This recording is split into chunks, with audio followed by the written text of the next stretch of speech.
You've been eating chocolate your whole life, but I bet you've never tasted most of these. Some are ancient, one was a total accident, and at least one of them isn't technically chocolate at all. Let's go. Number 1. Modica chocolate. We're starting with the one that breaks all the rules. Modica chocolate from a small town in Sicily has been made the same way since the 1500s, and it tastes like nothing else on earth. No conking, no refining. The sugar crystals never dissolve. You bite into it and it crumbles. It's gritty, almost sandy. People describe it as eating flavored stone, and yet once you understand it, you can't stop thinking about it. The cacao never exceeds 40 degrees during processing. That's cooler than your body temperature.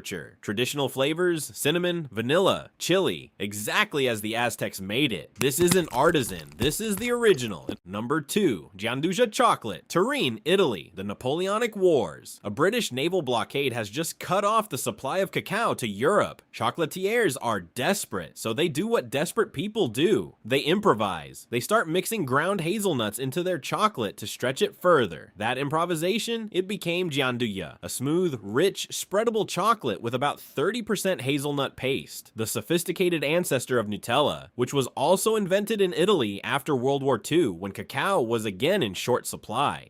Real Gianduja uses Piedmont hazelnuts, more delicate, less bitter, blended until completely silky. 2 world wars, 1 hazelnut. That's the lineage of the world's most popular chocolate spread. Number 3.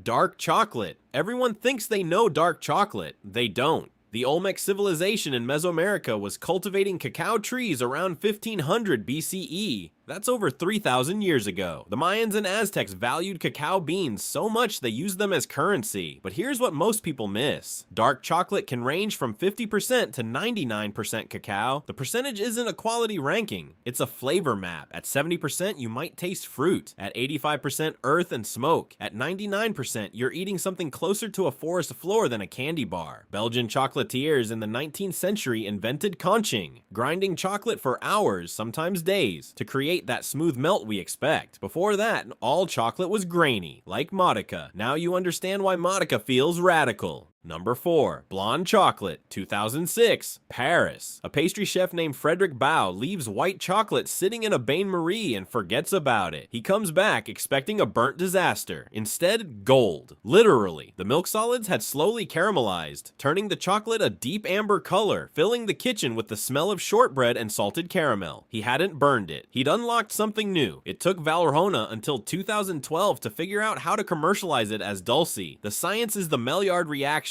The same process that browns your steak, toasts your bread, and now creates this. A chocolate that tastes like butterscotch crossed with biscuit, with a depth that white chocolate could never dream of. One distracted chef, one new category of chocolate. Number 5. Ruby chocolate. In 2017, Barry Callebaut announced the first new category of chocolate in 80 years. And it was pink. Not dyed, not flavored, naturally pink. Ruby chocolate comes from specially processed ruby cacao beans grown in Ecuador, Brazil, and Ivory Coast. The trick is what you don't do. You skip fermentation. That preserves specific precursor compounds in the bean that, under the right processing conditions, produce that vivid blush color and a flavor that tastes like tart red berries with a hint of citrus. Barry Callebaut spent 13 years cracking that code. 13 years to figure out how to not do something. The result has to contain at least 47.3% cocoa products, placing it right between milk and dark in composition. It looks like a millennial marketing gimmick. It isn't.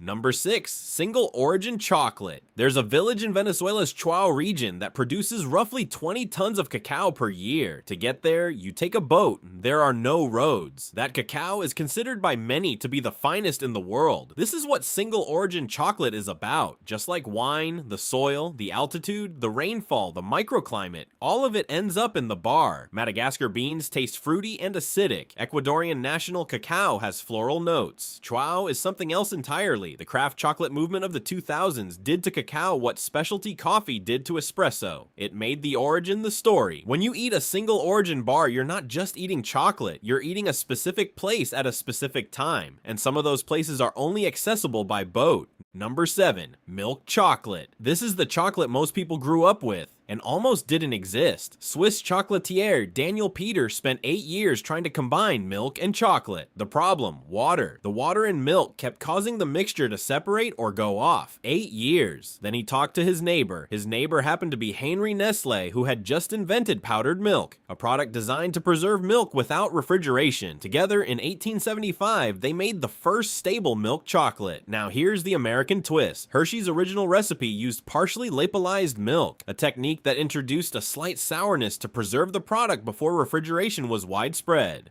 That tangy note became so familiar to American consumers that it's now considered the baseline taste of chocolate in the US. Europeans taste Hershey's and think it's gone off. Americans think Swiss milk chocolate is too sweet. Same product, different memories. Number 8. Drinking chocolate. We end where it all began. For most of chocolate's history, there were no bars, no tablets, no squares, just a drink. And the Mayan and Aztec version would be unrecognizable to you. Cold, unsweetened, bitter, mixed with chili peppers and cornmeal. When Spanish conquistadors brought cacao back to Europe in the 1500s, they added sugar, served it hot, and it became the most exclusive drink in the world. A luxury reserved for the aristocracy. European drinking chocolate is nothing like hot cocoa. Real French hot chocolate or Italian hot chocolate is so thick and dense you can almost eat it with a spoon. You melt actual chocolate into milk, not cocoa powder. In Spain, they drink it with churros for dipping. In Vienna, they top it with whipped cream and call it Viennese chocolate. The bar came later, the drink was always first. Next time someone hands you a piece of chocolate, ask where the beans came from. Ask how it was processed. Ask if the sugar is still crystalline, because the answer changes everything. And now you'll actually understand it.